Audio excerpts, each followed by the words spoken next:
तर गेल्या वर्षीच्या व्हिडिओ तुम्ही बघितल्याच असतील, तर आमच्याकडे गणपती भजनासाठी उसळ होती आणि आम्ही म्हटलं दरवर्षी उसळ काय देऊया, तर यावर्षी काहीतरी नवीन करूया. त्यामुळे आम्ही यावर्षी वडापाव करण्याचं बेत आखलो आणि आम्ही आता वडापाव करूची सगळी तयारी केली, कारण भजन कधीतरी येऊचेच होते आता एक 6-7 वाजता.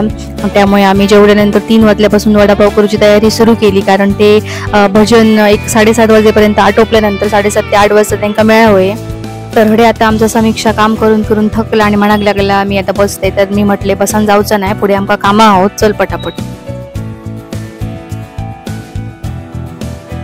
तर आता वडे तळूची सगळी आम्ही तयारी करून घेतली.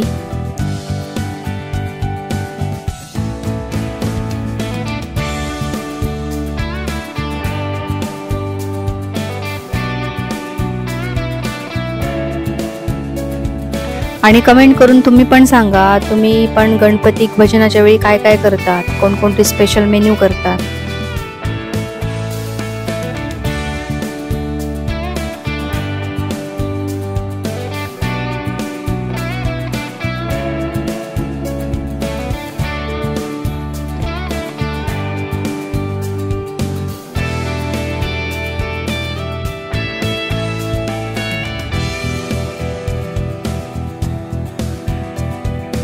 आणि हडे आता आम्ही वडे तळूक सुरुवात केलेली असत आणि बाहेर भजन करीले तरी यांची आपली गजलीच सुरू होती.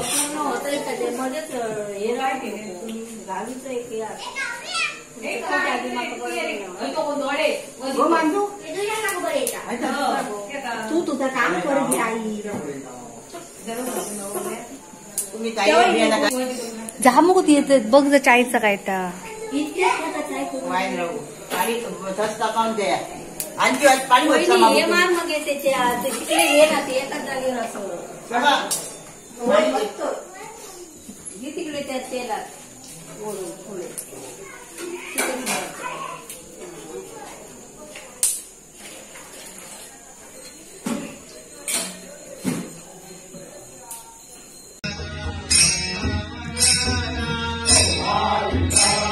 तर ह्या आमच्या आरोग्य टेंबवाडीचं भजन, आमच्या वाड्यातलं भजन तुम्ही गेल्या वर्षीच्या व्लॉगमध्ये बघितलेच असतील, तरी पण आता बघा.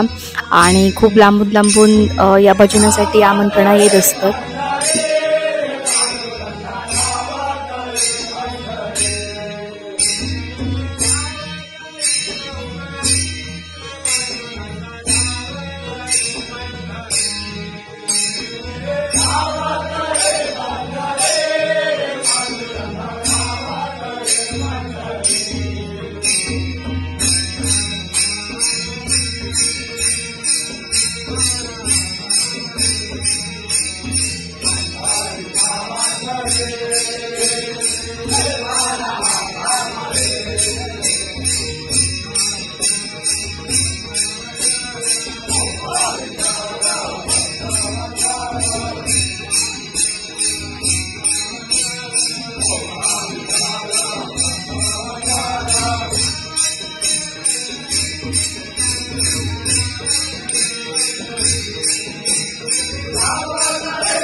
तर भजन आता संप दिला तसं आम्ही म्हटलो डिशी भरूक घेऊया नाहीतर घाई होतली मगे. तर हडी म्हाका आता समीक्षा विचारू होता या काम केलंय मा त्या काम केलंय मा पंचखाद्य काढून ठेवलंय की नाही, चाय ओतून ठेवलंय की नाही.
तर अशा प्रकारे आमचं ह्यो वडापावाचो बेत अगदी चांगल्या प्रकारे सक्सेसफुल झालो.